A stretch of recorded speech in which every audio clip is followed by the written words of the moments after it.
우리 하나님 말씀 보도록 그렇게 하겠습니다. 우리 다니엘서 11장입니다. 1절에 4절까지 말씀 보도록 그렇게 하겠습니다. 다니엘서 11장 1절에서 4절 우리 같이 읽겠습니다.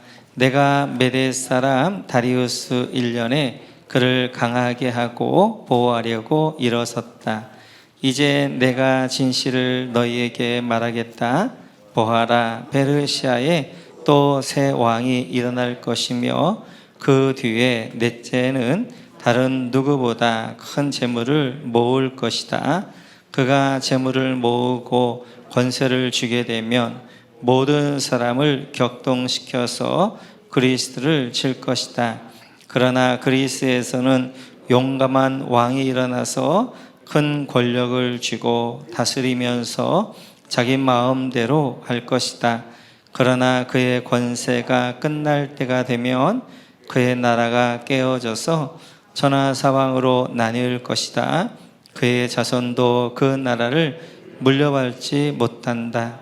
그의 자손은 그가 누리던 권세도 누리지 못할 것이다. 그의 나라가 뽑혀서 그의 자손이 아닌 다른 사람들에게 넘어갈 것이기 때문이다. 아멘. 저희는 다니엘서 10장까지를 마치고 한두 달 제가 못했던 것 같아요. 그래서 다 잊어버렸죠. 그러나 이제 오늘 11장부터 우리 한번 살펴볼 터인데 10장, 11장, 12장은 이제 바벨론의 페르시아의 고레스 왕 3년, 그러니까 BC 536년에 받은 환상입니다. 그 환상이 10장부터 11장, 12장까지 진행되어지는데요. 오늘은 11장 말씀을 함께 보도록 그렇게 하겠습니다. 특별히 오늘 11장은 이제 보통 많은 경우 환상이랄지 이런 것들은 상징적일 때가 많습니다. 그런데 11장에는 상징이 없어요. 사실적 표현들을 그대로 하고 있고요. 그러니까 지금 다니엘이 536년에 환상을 받고 있는데 이 환상의 대부분이 북방왕과 남방왕이었던 셀루쿠스와 프톨레미 왕조와의 관계에서 BC 250년에서 한 BC 190년까지 그 어간에 있었던 일들을 대부분 예언합니다. 그러면 한 300년 후에 일어날 일들을 예언하는데 우리가 마치도 오늘 쭉 보면서 이것이 어떻게 성취되어졌는가를 볼 터인데 마치 그대로 성취되어 그 일을 있은 다음에 기록한 것처럼 그렇게 되어져 있는 부분들을 볼 수 있습니다. 특별히 오늘 다니엘서 11장을 보면 세 가지의 감정들 교차될 거예요. 첫째는 지루함입니다. 지루함. 그래서 뭔 말인가도 잘 모르겠고 막 이렇게 하면 지루할 거였는데 제가 이제 그걸 하나씩 풀어줄 것입니다. 두 번째 교차되는 감정은 이제 낙심입니다. 그러니까 이렇게 지루하다가 포기하고 싶고 그냥 그만두고 싶은 마음, 이런 마음들이 있게 되어지죠. 그것을 끝까지 잘 이겨내게 되어진 마지막에 오는 감정은 감사와 기쁨이에요. 환희의 승리의 영광입니다. 그래서 우리가 오늘은 아마 지루함 이 과정들을 지날 터인데 그냥 제가 잘 설명할 테니까 어떤 왕이 뭔 일이 있었고 이것들 다 외울 필요 없어요. 그런 일이 있었나 보다 그렇게 쭉 하시고 제가 마지막에 영적 교훈을 나눌 것입니다.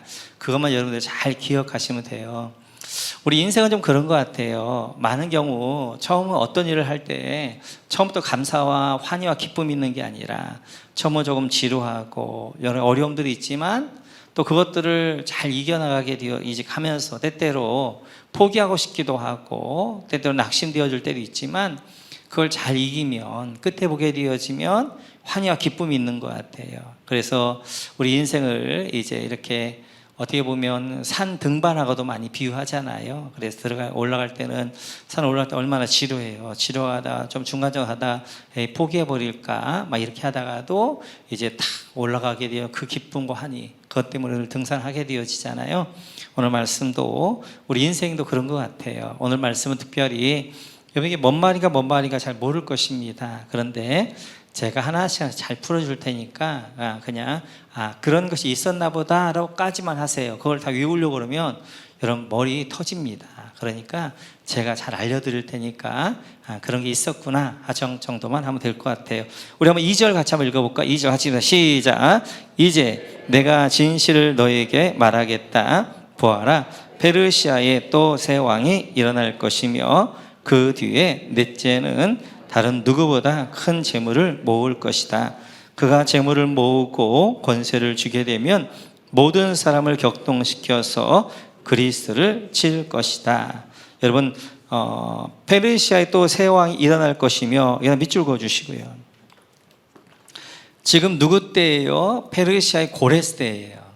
고레스 때인데 고레스 뒤에 새 왕이 일어날 거라는 거예요. 그래서 캄비세스가 있었고 그 뒤에 스멜디스가 있었고 그 뒤에 다리우스 2세가 있었어요. 이렇게 새 왕이, 그러니까 고레스 이후에 캄비세스, 스멜디스, 그리고 다리우스 2세가 있었습니다.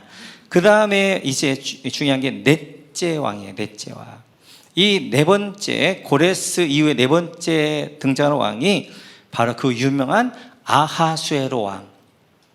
그래서 역사에서는 크세스 왕이라고 그렇게 되어요. 그가 바로 에스더의 남편이죠. 에스더의 남편 아하수에로가 네 번째 왕이 되어지는데, 이 왕이 다른 누가 큰 재물을 모을 것이다. 다른 누가 큰 재물을 모을 것이다. 밑줄 그어주시고, 이 아하수에로 왕이 이제 크세르크스라고 하지 않겠어. 그냥 아하수에라고 하겠습니다. 아하수에는 큰 재물을 모을 거라는 거예요. 왜냐하면 이 재물로 군대를 만들 거라는 거예요. 왜 그러냐면 그 아버지 다리우스 2세가 큰 전쟁이 하나 있었어요. 다리우스 2세 때 유명한 전쟁이 뭐였어요? 마라톤 전쟁이었죠. 마라톤 전쟁. 그래서 이 마라톤 전쟁은 바로 이제 페르시아의 다리우스 2세하고 그리고 그리스에서 아테네를 중심으로 한 연합군하고 마라톤 평원에서 전쟁이 있게 되어집니다. 이때 다리우스가 이 동방을 다 통일하게 되어지니까 이제는 그리스를 해서 서방 쪽을 통일하려고 이제 만난 첫 번째가 바로 그리스인데, 그래서 마라톤 평원에서 바로 다리우스가 이끌어가는 5만 명의 페르시아 군대하고 그리고 아테네에 10,000명의 군사하고 거기에서 전투가 있는데, 그 전투에서 아테네가 이겨요. 그리고 다리우스가 거기서 패배하게 되었습니다. 그래서 마라톤 평원에서부터 아테네까지 승려 소식을 전하려 한 병사가 달려와서 그가 승려 소식을 전하고 죽게 되어져서 있는데, 그 거리를 재어보니까 몇 킬로였어요? 42,196m. 죄송합니다. 아무튼 내가 여기만 올라가면 바보가 되는 것 같아요. 네, 아무튼 42,195km가 되어져서 이제 그것이 지금 마라톤 대회가 되어지지요. 되어져서 이제 이렇게 다리우스 2세 때 이제 패배하게 되어지니까 그 아들이었던 아하수에로 왕은 그의 지상 목표가 뭐였냐면 아버지 원수를 갚는 거였어요. 그래서 저 그리스도를 점령하는 것, 이것이 바로 이제 아하수에로 왕의 그러한 그에게 주어져 있는 큰 책무였습니다. 그가 많은 재물을 이렇게 모으게 되어지고, 그리고 재물을 모은 다음에 그 다음에 이제 2절 밑에를 보게 되면 뭐라고 되어져 있어요? 모든 사람 격동시켜 그리스를 칠 것이다. 밑줄 그어주시고, 그래서 많은 재물을 모아서 20만 명의 대군을 이제 만듭니다. 그리고 20만 명의 대군으로 이제 그리스를 침략하게 되어져요. 그 전투가 유명한 살라미 전투입니다. 살라미 전투. 그래서 이제 이 아하수에로 왕이 20만의 군대를 이끌고 그리스를 쳐들어오게 되어져요. 그때 정말 유명한 게 있지요. 여러분 영화 300 보셨어요? 영화 300을 보게 되어지면 그 스파르타 군의 300용사가 이제 그 길목을 막습니다. 그래서 몇 차례에 걸쳐서 이제 아하수에로가 그걸 뚫으려고 하는데 못 뚫어요. 그 300용사를. 그랬다가 결국 나중에는 그걸 이제 뚫고 오게 되어져서 아테네 그리스의 연합군하고 살라미 해협, 지금으로 하면 고린도 해협에서 전투가 벌어져요. 우리 고린도 해협을 가게 되어지면 굉장히 물살도 세고 그런 곳입니다. 고린도 교회가 있는 그곳. 근데 이제 거기서 이제 전투가 있게 되어지는 이때 아하수에랑은 20만 명의 군대 그리고 배가 1,800척의 배를 이끌고 오게 되어져요. 근데 이때 그리스에서 있었던 배는 120척밖에 안 되어졌어요. 1,200척을 가지고 오고 여기 180척 정도 있어가지고 한 10대 1의 이제 전력 차이가 났어요. 그런데 지형을 잘 이용한 결국 그리스 아테네 연합군이 이깁니다. 그래서 이 아하수에로가 이제 패배하고 돌아가게 되어지고 그 일 때문에 사실은 이제 와스티가 무너지고 그리고 에스더가 이제 되기도 해요. 이런 이제 역사적인 있습니다. 그건 저희가 에스더 때 조금 살펴볼게요. 이렇게 해서 지금 이제 그 앞으로 있어야 될 페르시아에 있어야 될 그런 새 왕에 대한 네 왕에 대한 이야기를 하고 있습니다.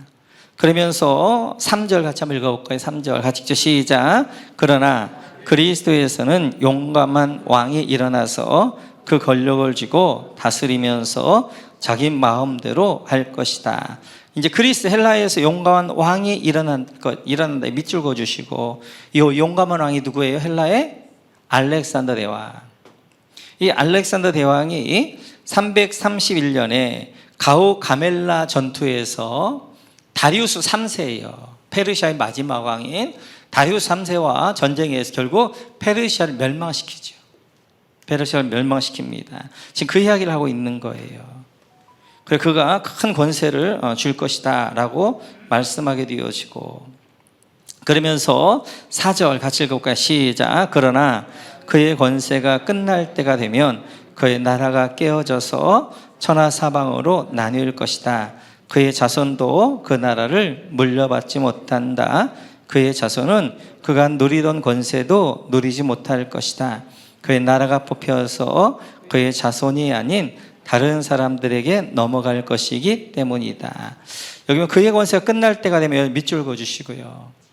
알렉산더가 이렇게 불처럼 일어났지만 333년에 일어납니다. 그런데 그가 323년 6월에 바벨론 성에서 죽어요. 10년 만에. 아마 그가 조금만 욕심을 덜 냈다면 죽지 않았을 것 같아요. 그런데 그가 너무너무 욕심을 낸 거예요. 어디까지 가려고 그랬냐면 그가 바다 끝까지 가려고 그랬다고요. 그런데 인도에서 막히게 되어지죠. 인도에 막혀서 돌아오다가 결국 바벨론 성에서 그가 이제 죽게 되어집니다. 여러 가지 이제 전염병으로 죽었다는 이야기도 있고 아마 암살로 죽었을 거예요. 암살로. 그래서 그가 이렇게 23년에 죽게 되어지면서 그의 나라가 깨어지게 되어져요. 그때 그 나라가 사방으로 나뉠 거예요. 네 나라로 나누어지죠. 그 네 나라가 바로 네 장군이었던 바로 카산더, 리시마쿠스, 셀루쿠스, 그리고 프톨레메이, 이렇게 네 장군에 의해서 네 나라로 나누어지게 되어져요. 뿐만 아니라 그의 자손도 그 나라를 물려받지 못한다. 밑줄 그어주시고, 알렉산더에게는 페르시아의 록산나라는 공주와 함께 낳았던 알렉산더 4세가 있었어요. 근데 그 아들이 이제 나라를 물려받지 못합니다. 왜냐하면 카산더가 암살해요.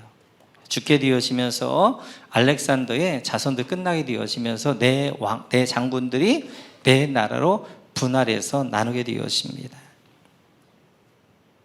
지금 어떻게 보게 되어지면 다니엘은 536년에 지금 예언을 하고 있단 말이에요.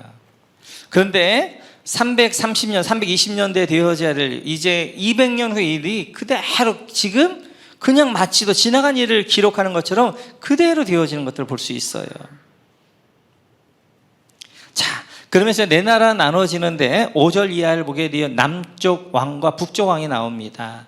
예전 성에는 남방왕, 북방왕 그랬는데 네 나라 중에 팔레스타인 약속의 땅을 중심으로 이제 이렇게 전쟁을 하는 두 나라가 있게 되어져요. 그것이 바로 남방의 애굽과 이제 이런 팔레스타인 중심으로 통치했던 프톨레미 왕조가 있었고, 그리고 시리아와 메소포타미아 지역을 다스렸던 북방 왕이었던 셀루쿠스 왕조가 있었어요.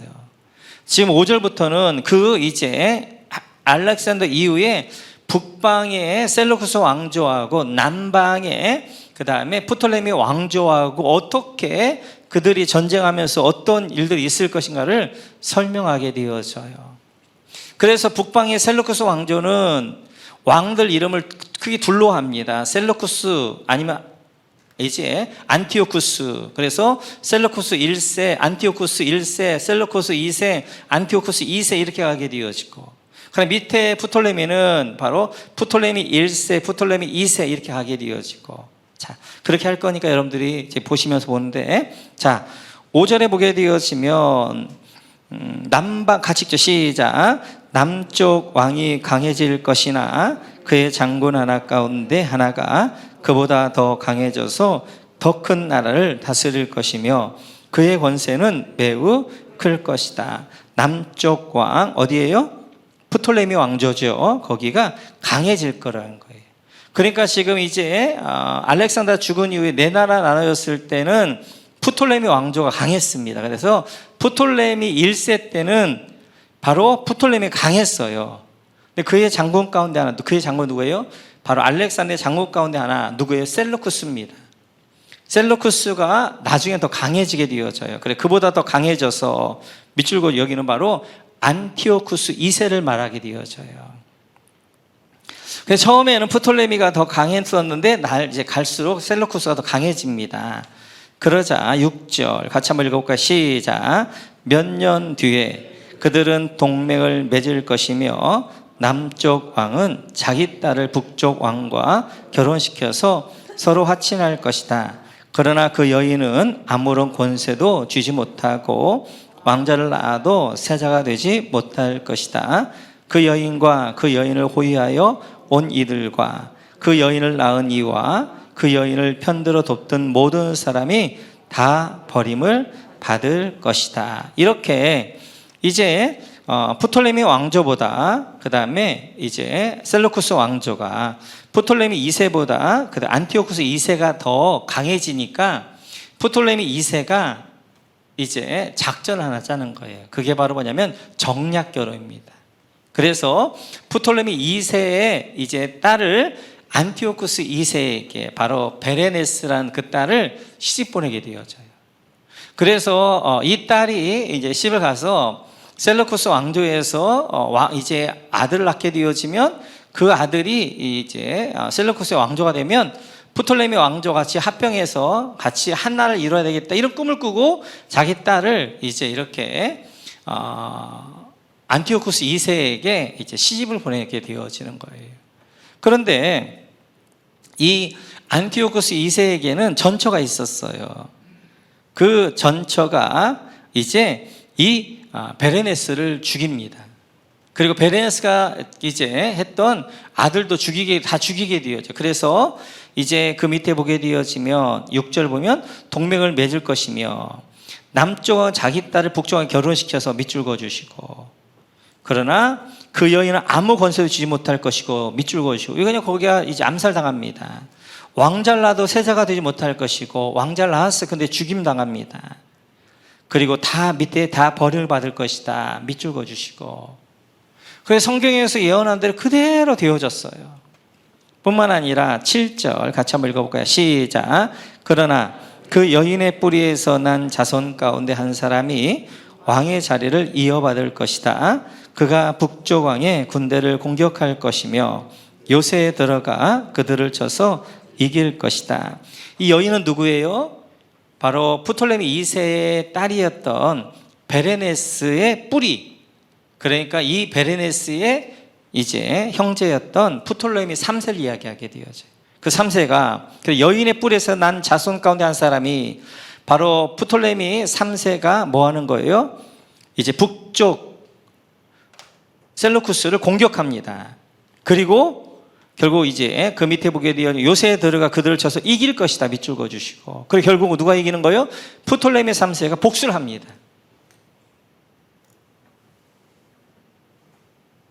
그리고 8절 같이 읽죠. 시작. 그가 그들의 신들과 그들의 부어서 만든 신상들과 귀중한 은그릇과 금그릇들을 노획하여 이집트에 가져갈 것이다.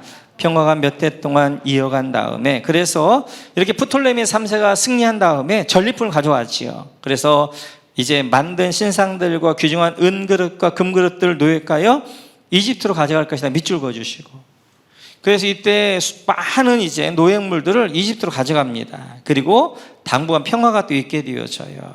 그러다가 9절 같이 읽죠. 시작. 북쪽 왕이 남쪽 왕의 나라를 치겠지만 결국 자기 땅으로 후퇴할 것이다. 그래서 북쪽이 이제는 졌으니까 또 어떻게 해야 되는 거예요? 또 공격해야 되죠. 그래서 셀루쿠스 2세가 프톨레미 3세를 공격합니다.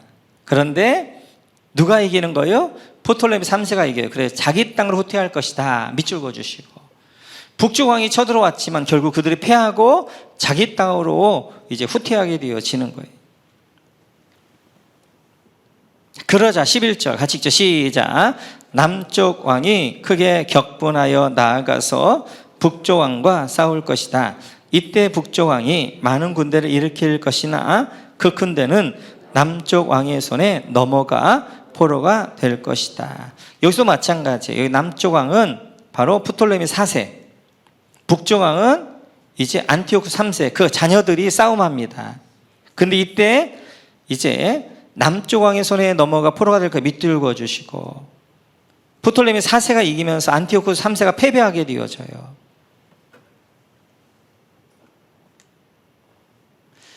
자, 계속해 14절 같이 한번 읽고 14절 같이 시작. 그때 많은 사람이 일어나서 남쪽 왕을 칠 것이다. 너희 백성 가운데서도 난폭한 사람들이 나서서 환상에서 본 대로 이루려 가겠지만 그들은 실패할 것이다. 여러분, 많은 사람이 일어나서 남쪽 왕을 칠 것이다 밑줄 그어주시고, 뭐냐면 이제 프톨레미 4세가 죽고 프톨레미 5세가 왕이 됩니다. 근데 이때 프톨레미 5세가 4살이에요 4살. 그러니까 그 프톨레미 밑에 있었던 많은 나라들이 어떻게 하는 거예요? 이제 이 프톨레미 왕조를 공격합니다.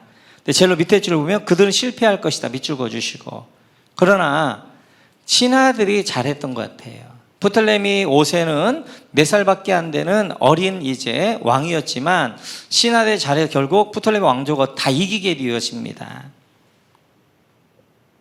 그러자 15절 같이 읽죠. 시작. 그때 북쪽 왕이 와서 흑언덕을 쌓고 요새화된 성읍을 빼앗을 것이다. 남쪽 군대는 북쪽 군대를 당해낼 수 없을 것이다. 남쪽의 정예부대도 북쪽 군대를 당해낼 힘이 없을 것이다. 북쪽 왕, 여기는 안티오쿠스 3세예요. 남쪽 왕은 지금 프톨레미 5세고, 그런데 주변의 모든 나라들은 프톨레미가 이겼습니다. 그런데 안티오쿠스 3세에게는 이 프톨레미 5세가 져요. 그래서 이제 지게 되어집니다. 그래서 16절 같이 읽죠. 시작. 북쪽 침략자들은 남쪽 사람들을 자기들의 뜻대로 억압할 것이나 아무도 그들을 당해내지 못할 것이다. 그들은 영광스러운 땅, 약속의 땅에 우뚝 설 것이며 그 땅을 완전히 장악할 것이다. 여러분, 약속, 영광의 땅, 약속의 땅에다 밑줄 그어주시고, 이때 이제 이 프톨레미 이제 안티오쿠스 3세가 중요한 것이 그가 바로 이제 영광의 땅, 약속의 땅, 예루살렘을 차지하게 되어져요. 예루살렘. 그래서 그동안 프톨레미 쪽이 차지하고 있었던 예루살렘과 팔레스타인 지역을 누가 이제는 셀루쿠스 왕조가 안티오쿠스 3세가 차지하게 되어집니다. 자, 17절 같이 읽죠. 시작. 북쪽 왕은 자기 나라의 군사력을 이용하여 남쪽 왕과 화친할 것이며 남쪽 왕에게 딸을 주어 그 왕국을 멸망시키려고 할 것이다. 그러나 그 일은 이루어지지 않고 그에게 도움도 되지 못할 것이다. 북쪽 왕은 안티오쿠스 3세예요. 남쪽 왕은 지금 계속해서 프톨레미 5세입니다. 북쪽 왕이 이제는 안티오쿠스 3세가 프톨레미 5세가 전쟁을 했었는데 화친하길 원해요. 근데 거기도 화친의 방법이 뭐냐면 밑에 딸을 주어 밑줄 그어주시고, 이 딸이 중요해요. 이 딸이 누구냐면 클레오파트라입니다. 클레오파트라. 그래서 이제 여기서부터 뭐 누가 나오면 클레오파트라가 나와요. 어떻게 보면 클레오파트라는 고유명사라고 할 수 있어요. 그래서 우리가 지금 잘 알고 있는 클레오파트라는 클레오파트라 7세입니다. 프톨레미의 마지막 여왕이었던 클레오파트라 7세고 이 이제 안티오쿠스 3세의 딸이 클레오파트라 1세가 되어져요. 그래서 이제 그 부인을 이제 왕의 부인을 이제 이때부터 누구라 불러요? 클레오파트라고 부르기 시작해요. 그래서 이제 이 딸이 바로 안티오쿠스 3세의 딸을 이제 프톨레미 5세에게 시집을 보내서 서로 화친하게 했는데 이때 보낸 이 딸이 뭐가 되냐? 클레오파트라 1세가 되어지고 그래서 이제 이 프톨레미 왕의 부인을 클레오파트라고 하게 되어져요. 그리고 우리가 잘 아는 로마에서 안토니오나 뭐 이렇게 쭉 했던 그 클레오파트라는 바로 이 프톨레미 왕조의 마지막 여왕이었던 클레오파트라 7세를 이야기하는 거예요. 7세.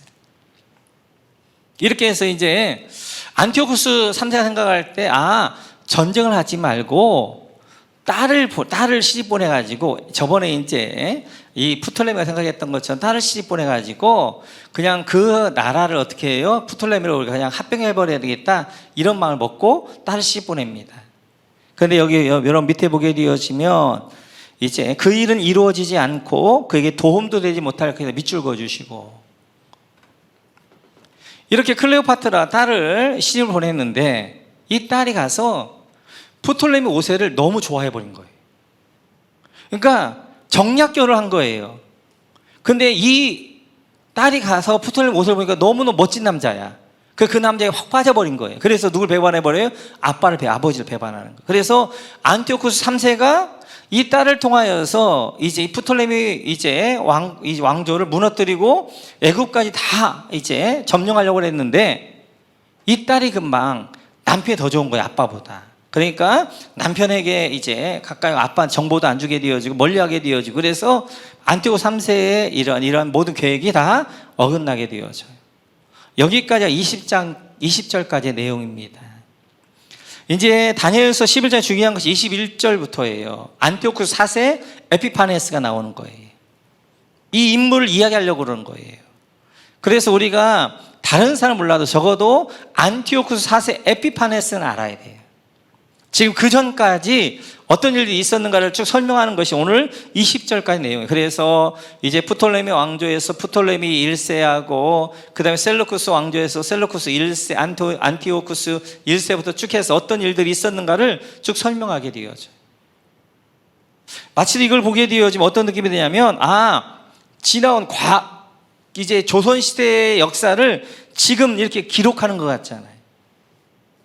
근데 이게 이미 300년 전에 536년에 다니엘 통하여서 하나님이 주신 내용을 이제 역사가 지나고 보니까 그대로 다 이루어졌다는 거예요.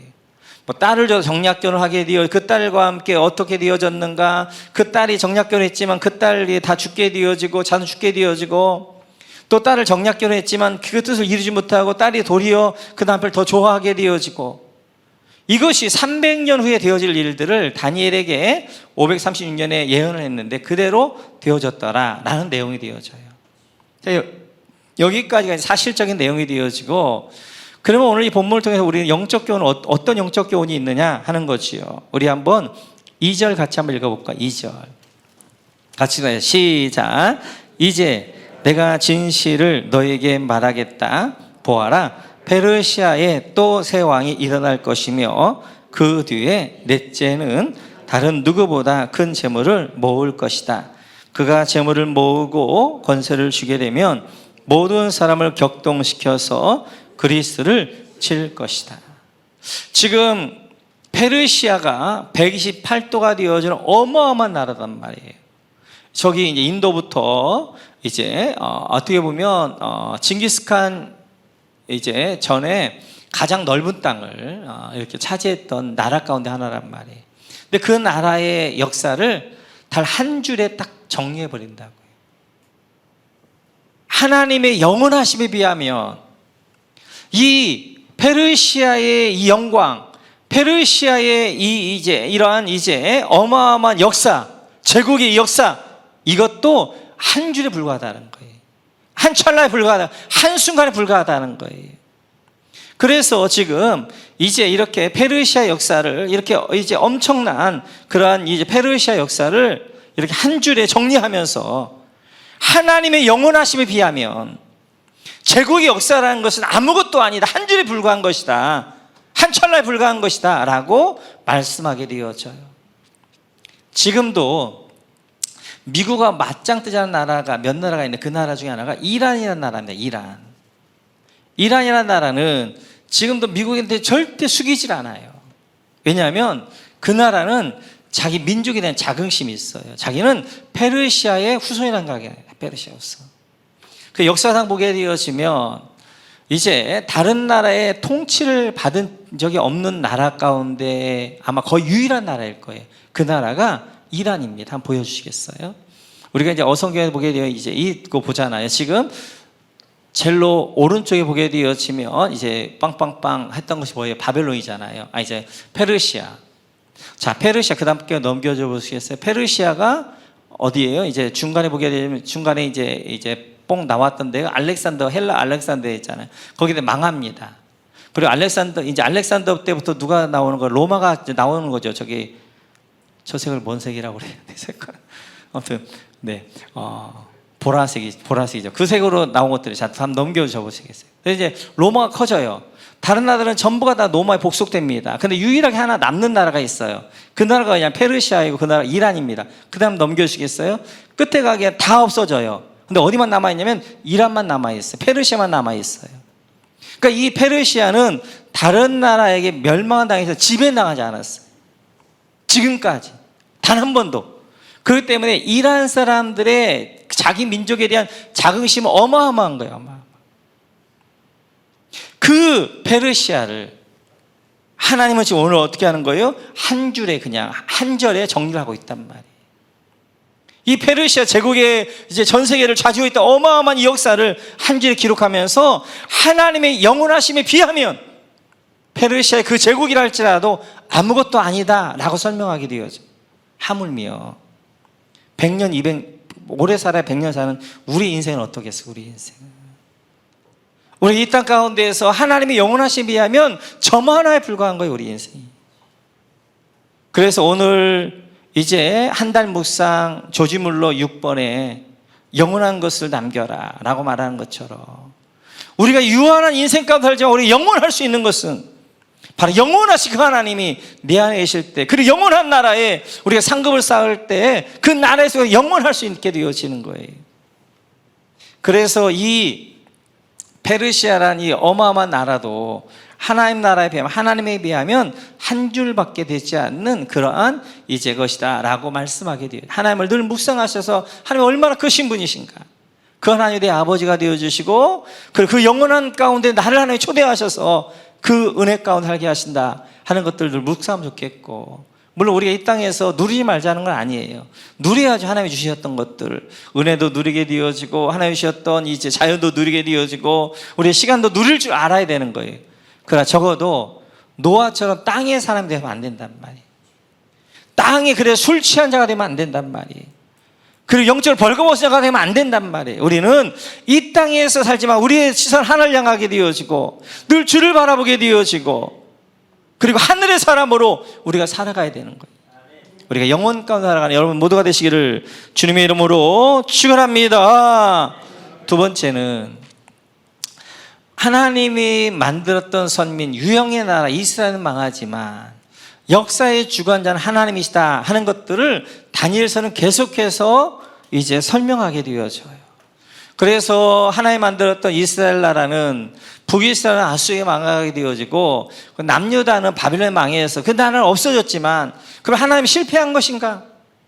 하나님이 끝난 것인가? 그렇지 않다는 거예요. 이 선자를 통하여 특별히 다니엘을 통하여서 앞으로 오고 오는 세대 가운데 역사가 어떻게 이루어질 것인가를 이야기하면서 하나님이 어떻게 할 것이다? 그 하나님께서 그 역사의 주관자가 되심을 선포하고 있는 것들을 보게 되어집니다. 오늘 같이 한번 1절 같이 한번 읽어볼까요? 1절 하시겠습니다. 시작. 내가 메대 사람 다리우스 1년에 그를 강하게 하고 보호하려고 일어섰다. 여러분, 그를 강하게 하고 보호하려고 일어섰다. 밑줄 그어주시고. 다리우스 1년이 언제예요? 539년. 언제? 바벨론의 멸망. 바벨론의 멸망은 누구도 예상하지 못했단 말이에요. 벨사살이 바벨론 성을 메대와 페르시아 연합군이 둘러싸고 있음에도 불구하고 그가 잔치를 하고 있단 말이에요. 왜요? 그만큼 자신만만한 거예요. 절대로 이 바벨론 성은 망하지 않는다. 왜냐면 저번에 설명드렸던 바벨론 성은 주변에 이제 호수가 큰 운하가 있어요. 삼중의 벽이에요. 그래서 누구도 뚫을 수 없는 곳이 바벨론 성이란 말이에요. 그 자신에서 페르시아 와 있지만 벨사살은 거기서 뭐 잔치를 베풀고 있는 거예요. 그러나 오늘 하나님 뭐라 말씀하고 있어요? 내가 메대와 이제 페르시아를 도와서 내가 강하게 해서 그를 보호하고 그리고 이제 이렇게 바벨론을 멸망시켰다라고 말씀하게 되어져요. 바벨론이 이제 남유다를 멸망시키면서 성전을 파괴하면서 성전의 기물을 가져오면서 벨사살은 그걸 가지고 뭐 하는 거예요? 술을 마시면서 봐라, 신도 아무것도 아니다, 하나님도 아무것도 아니다, 내가 진짜 왕이다 라고 하고 있는 그때 하나님께서는 글자를 쓰시죠. 메네 데겔 우바르신, 너는 하나님의 저울에 달아보니까 모자라서 너를 나눌 것이다 라고 하나님이 그 심판의 멘트를 쓴단 말이에요. 그 밤에 어떻게 하는 거예요? 그 나라가 한순간에 무너지게 되어지는 거예요. 바벨론 역사의 주인과 제국 역사의 주인과 같으면 사실 하나님이 역사의 주관자가 되어주시고 그 역사를 주관하신다라고 말씀하게 되어지는 거예요. 뿐만 아니라 오늘 그렇게 망하지 않을 것 같은 페르시아도 한순간에 한 사람 알렉산더에 의하여서 이제 이렇게 망하게 되어집니다. 10분의 1도 안 되어지는 군사를 가지고 알렉산더가 어떻게 하는 페르시아를 원정해서 망하는 이제 하는 거예요. 자, 페르시아가 그리스를 원정 올 때는 10배를 가지고 와서 그리스를 못 넘어뜨렸단 말이에요. 원정 갈 때는 훨씬 더 많은 사람이 있어야 되는데 이제 페르시아가 10배가 되어지는 이제 군사가 있었지만 알렉산더의 10분의 1밖에 안 되는 군사여서 그 나라가 멸망당한단 말이에요. 그래서 오늘 10장 20절에 이렇게 말씀하십니다. 우리 한번 10장 그 6절이니까 한번 같이 읽어가. 시작. 그가 말하였다. 너는 내가 왜 네게 왔는지 아느냐? 나는 이제 돌아가서 페르시아의 천사장과 싸워야 한다. 내가 나간 다음에 그리스의 천사장이 올 것이다. 여러분, 페르시아 천사장과 싸워야 한다. 밑줄 그어주시고. 하나님이 싸운 거예요. 하나님이 싸운 거. 알렉산더가 물론 그랬지만 하나님이 알렉산더를 이용해서 하나님 페르시아 천사장과 페르시아문과 싸워서 어떻게 그를 이기게 되어지고, 그 다음에 누가 오는 거예요? 그리스의 천사장, 헬라의 천사장, 알렉산더의 천사장, 알렉산더 시대가 오게 되어지는 거란 말이에요. 그러니까 제국에 이제 이러한 바벨론의 느부갓네살이나 페르시아의 고레스나 헬라의 알렉산더가 역사의 주관자가 아니라 하나님이 역사를 주관해 가시고 그들을 통해 역사를 이뤄 가시는 거죠. 이제 바벨론을 통해서 어떤 일들을 감당하게 하시는 거예요? 이스라엘을 보호하는 역할을 하잖아요. 그래서 이스라엘 포로로 유대와 베냐민 사람들을 데려와서 어떻게 하는 거예요? 그들 품 안에서 어떻게 남은 자를 기르게 되어지죠. 페르시아의 사명은 뭐예요? 이를 다시 돌려보내는 거잖아요. 그들을 남은 자가 되어져서 다시 이제 가나안 땅으로 다 돌려보내게 되어지고, 헬라는 어떤 역할을 하는 거예요? 복음을 위한 준비를 하는 거죠. 문화를 준비하게 되어지고 언어를 준비하게 되어지고. 그래서 그 제국마다 하나님이 쓰실 일이 있게, 이제 예수 그리스도가 이 땅에 하나님 나라를 가져오게 되어 쓰셔야 될 일들이 있기 때문에 제국을 일으켜서 그 제국으로 그 일들을 하게 하시는 것이죠. 제국의 영웅들이 역사를 이끌어가는 것이 아니라 하나님이 역사를 이끌어 가시고 그 역사를 제국의 영웅들을 통하여서 일하시는 거죠. 그런 시야와 안목이 우리 가운데 열려야 되는 거예요. 지금도 마찬가지입니다. 미국을 통하여 역사하는 거지만 사실 미국 뒤에 계신 하나님이 미국을 통하여 하나님 하실 일들을 하시는 것들을 우리가 보게 되어져요.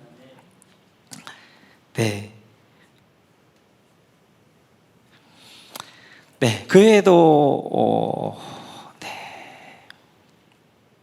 아무튼 뭐 이제 우리가 쭉 봤는데요. 3절도 마찬가지고, 4절도 마찬가지고, 6절도 마찬가지고, 11절도 마찬가지고, 17절도 마찬가지고. 그래서 자기들 계획을 세우지만 그 계획대로 되지 않습니다. 오늘 6절 같은 데도 프톨레미 2세가 자기 딸 베네데스를 이제 이렇게 안티오쿠스 2세에게 씹보내서 자기 계획을 세웠지만 계획대로 되지 않단 말이에요. 11절에서도 어떻게 하는 거예요? 이제 안티오코스 3세가 프톨레미 4세를 침략하지만 결국 거기서 자기들은 안 되어지는 거예요. 17절에서도 보게 되어지면 안티오코스 3세가 프톨레미 5세 그리고 그 나라를 멸망시켜 자기 딸 클레오파트라를 시집보내가지고 그 나라를 하나 만들어야겠다 했는데 그것도 이루어지지 않고 도움이 되지 않는 거예요. 자기들이 아무리 계획한다 할지라도 하나님의 승낙하셔야 되지. 하나님 승낙하셔야 할 때 그것들이 안 되어지는 것들을 볼 수 있습니다. 그래서 마찬가지예요. 역사의 주관자도 하나님이시고 그 역사가 주관자가 이 세계사를 이끌어갈 뿐만 아니라 우리의 삶도 이끌어가는 줄로 믿습니다. 그래, 그 하나님은 여호와 하나님이란 말이에요. 이제 그 하나님은 엘로힘 전능의 하나님 뿐만 아니라 여호와 하나님, 나에게 계획을 가지고 계시고 그 계획에 따라 내 삶을 이끌어 가시는 하나님. 그 하나님이 때때로 우리 안에 어떤 것들을 주시기도 하시고 좋은 길을 주시기도 하시고 때때로 역경도 주시기도 하시고 때때로 나를 시험하기도 하고 단련하기도 하고 그러면서 우리를 이끌어 가시는 하나님. 그러니까 우리는 우리의 표면적으로 보이는 그것만 볼 것이 아니라 그 너머에 계신 하나님의 손길, 하나님의 역사하심, 하나님의 일하심들을 볼 때 내 삶 가운데 우리가 절대로 어떻게 하는 거예요? 포기하지 않는 거죠. 처음엔 지루할 수 있어요. 낙심하고 포기하고 싶을 때가 있을 거예요. 그러나 끝까지 해내게 될 때 하나님 우리에게 감사와 환희와 기쁨을 주시게 되어지는 것들. 그래서 우리 삶도 보면서 내 삶에 보이는 표면적인 것만 보지 마시고 그 뒤에 하나님 역사할 것들을 보시고 그 하나님의 약속을 보시고 결단코 내가 너를 버리지 않겠다, 너를 떠나지 않겠다, 내가 너를 붙들어 줄 것이다 하는 이 약속의 말씀 붙들고 하나님의 역사하심들을 바라보며 승리하는 여러분 모두가 되어지시기를 주님의 이름으로 축원합니다.